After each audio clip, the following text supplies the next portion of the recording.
Hello everyone, I'm Silverraptor and welcome back to another Wargame Red Dragon video where we're just doing a regular game today, but a tactical regular game today. I've decided to do another tactical because I had a pretty good game here that I'm really to show you. And when I first joined this game, I figured I would like it because these teammates seem to be cooperating a lot. As you guys see, lots of flares are everywhere around this map, and they're basically saying what they have. One person saying he's got a MiG-29M in the ranks, one asking for a tank, and a couple say, okay, we're going to go over here.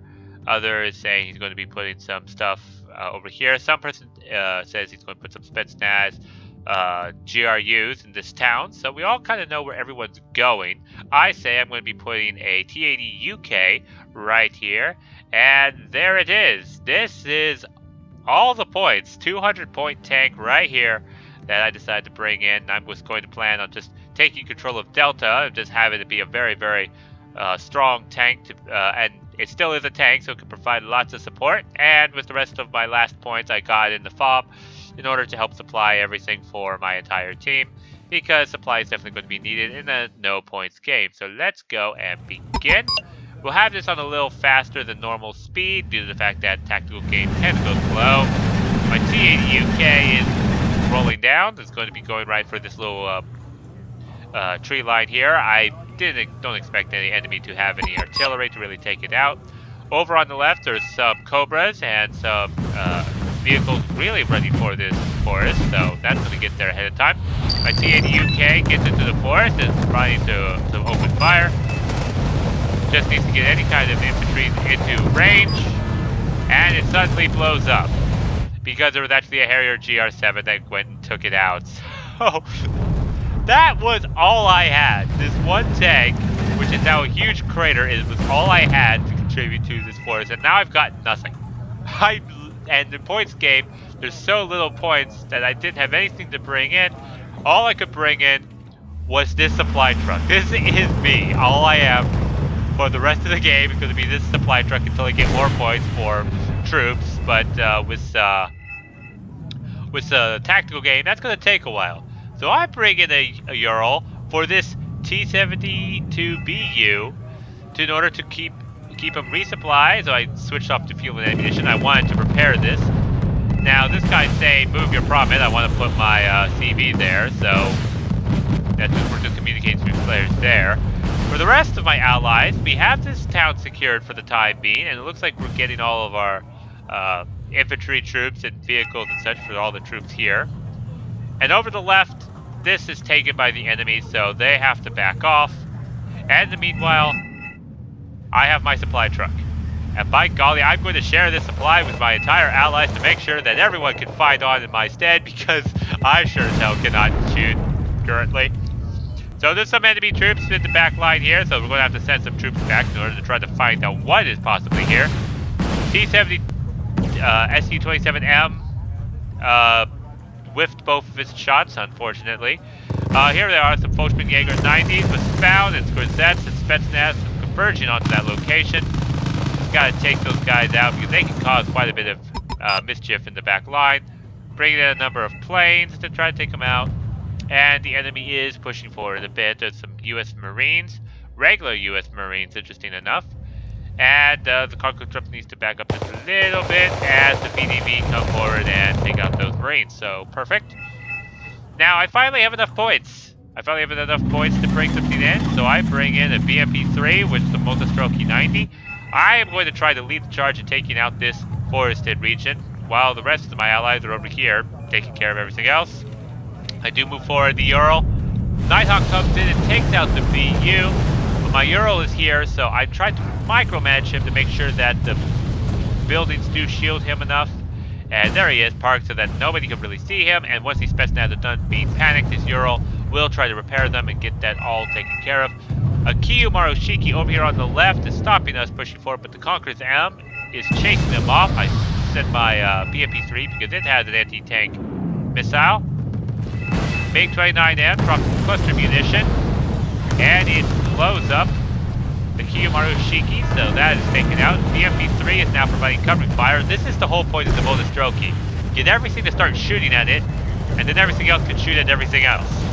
So that was my whole strategy to begin with. The MP3 being kind of like a mini cheaper tank, the Most Rookie 90 just being bullet sponges, and it looks like we cleared out that forest. So we finally got back a region that we should have had at the very start of the game, so that's excellent. My Euro had to back up because these GRUs seem to be just about to be overrun. There's a massive push forward here on the right with my allies, but they were taken out by a nice bomb throw by the enemy. Topaz is opening up with Specialist crews also firing back. CEVs, very, very deadly, are also providing 10 HE rounds. Helicopters coming forward to provide some anti-tank shots, and I moved my Ural back to try to buff up these GRU a bit, but it runs out of fuel. One supply truck is not enough to supply an entire army. So he has to go all the way back to the FOB again, my FOB, the only FOB we have, in order to resupply everything for everyone. Now the enemy does have some radar AA, they've got plenty of infantry, so they're definitely pushing on the right pretty hard. An aardvark is coming forward, but it gets shot down by the MiG-29M, so that's good, we don't have to deal with that thing anymore. The Strela 1 was revealed and spotted, so it got taken out unfortunately. And Salazar seems to say to everyone, back off, the enemy might be coming, so that is some pretty good advice. GRUs are now going into the final stand with Pathfinders and Delta Force converging on top of them and unable to use their sniper rifle in this close proximity. They're putting up one hell of a fight, but unfortunately they do get taken out. So for the rest of the stuff, it's time to just micromanage. Su-24 takes out the Roland because it's a seed plane, so it did a good job. Tarnak is making the call. This town is lost, so stop pushing onto it. Salazar brings up a tank and a GRU. He's just here trying to screen it. And this is basically our only CV, but we kind of need to. The enemy's pushing forward. He needs to back off this T-55 AD. Salazar, come on, but you need to back off. I remember I was kind of panicky. There's the CEV that takes it out, stuns it up, and the Canadian Airborne takes out the tank, and he promptly leaves the game. So that didn't quite work out quite well for us. And now we have to back off and provide a new defensive line to the fact that they have Anna, and they can now push forward into this forested region. We do have over here on the left, my BMP-3 is providing HE power, taking out the Chumat squad, so that's good. And we're basically just trying to lock down this forested area, make sure the enemy does not try to advance forward. And we're in a little bit of a pickle. The enemy has more points than us, more sectors, and we are just forming as best as we can in defensive line. The faggots are trying to scare off the CEV. Some cluster munition from, I think it was a MiG-29M, does kill the CEV there, as something did blow up. Missiles are coming from the radar, the CV, so these planes need to be careful. I put a BRDM-3 because there could be possibly they tried to sneak around here on the right to sneak behind us, so this BRDM-3 would spot for that. This artillery piece is almost out of shells over here on the right, and on the left, he's telling us to attack. We don't really want to attack forward, but I'm going to definitely, we want to keep moving our troops back and forward so that the enemy doesn't try to artillery and just wipe us out in one fell swoop. So the defensive line is now being formed. BMPT is here. BTRDs are also scouting out. Some Sappery and some GRUs are also going to be moved forward to help clear out any infantry that might be spotted. A plane goes down there, and that is bringing the gap closer. We are in the lead, but we do need to play smart, otherwise they could catch up. No problem. So the enemy is pushing forward. We took out some Canadian Airborne, and with this push forward, we're just going a nice sweep across, and we might be able to get to the edge of Anna and start trying to contest Anna again. Slow down just a little bit. But we need to have something a little bit more heavy and bring using all the points I finally accumulated through the whole of the game.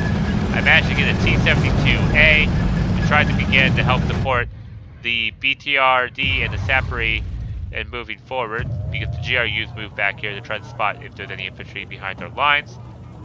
So these Sappery, there's nothing really anti-tank in this force, so that's where this tank is coming in.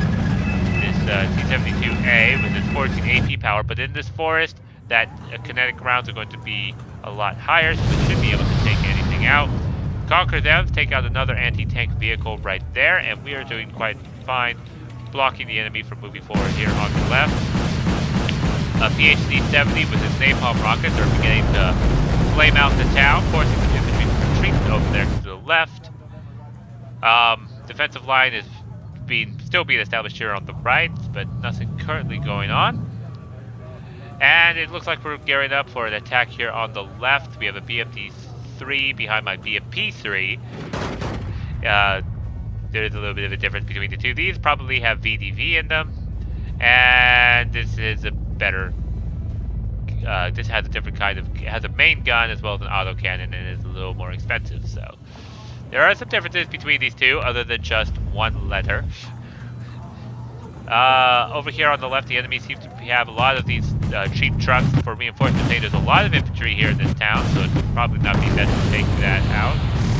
Autocannons fire at the PT-76, but the anti-tank helicopters take it out, but he flew his helicopters too close together.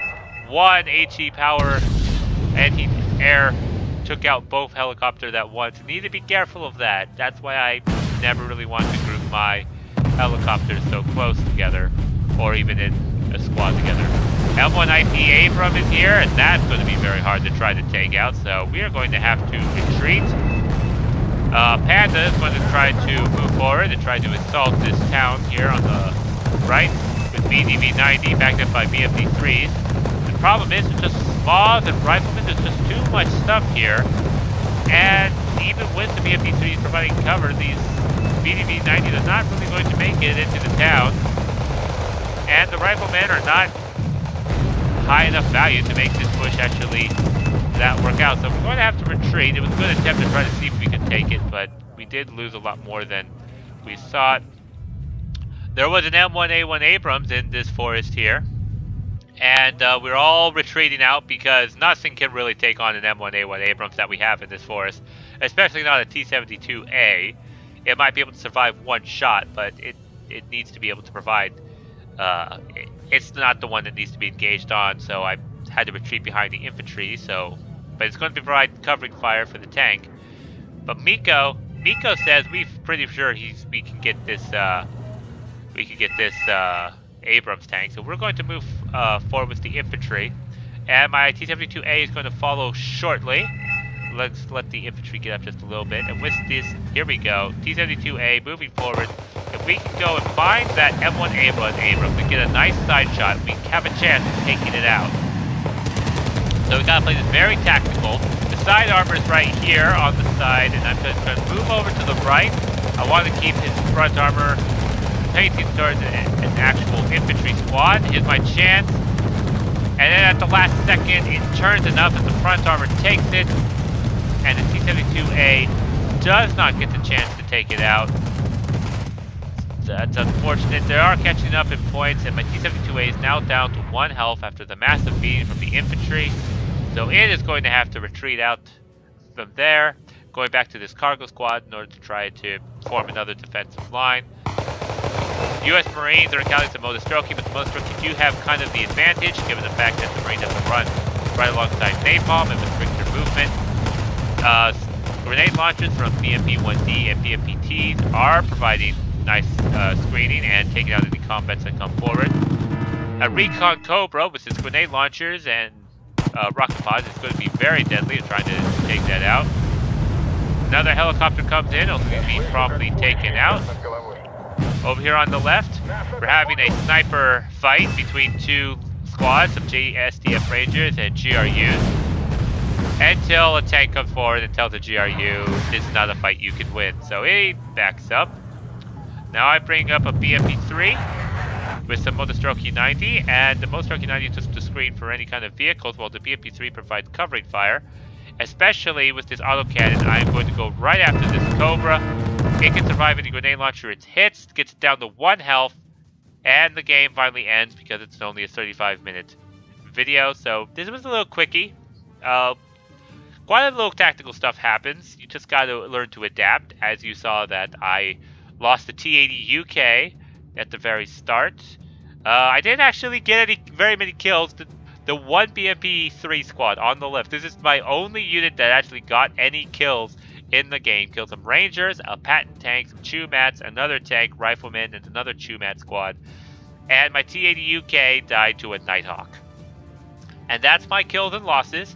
But that's what's expected in a tactical game. You got to micromanage very carefully, and you got to learn when to adapt. And my adapt was get a cargo truck and refuel all of my allies who still had something to fight with, and make sure they can still fight. So it's just something to show that you always learn to adapt. So anyways, I hope you guys enjoyed this kind of quick tactical game. It may have been a little too quick. I was trying to do a balance between action and avoid waiting around, and I may have compensated a little bit on the waiting around bit. But I will be doing more tacticals in the future, and as I keep doing them, I will find that perfect balance and hopefully provide you the best entertaining fight possible whenever I get into a good tactical game. So even though we did lose sectors and we were losing ground, we still got a minor victory with just having a 300-point lead over the enemy. So that was definitely worth it in my view. So we did win that game. It was close and a little disappointed at the very start of the game. But I do hope you guys enjoyed it. Please subscribe, comment, and like down below if you want to see more Wargame Red Dragon. And I will see you all in the next episode. Thank you very much, and goodbye.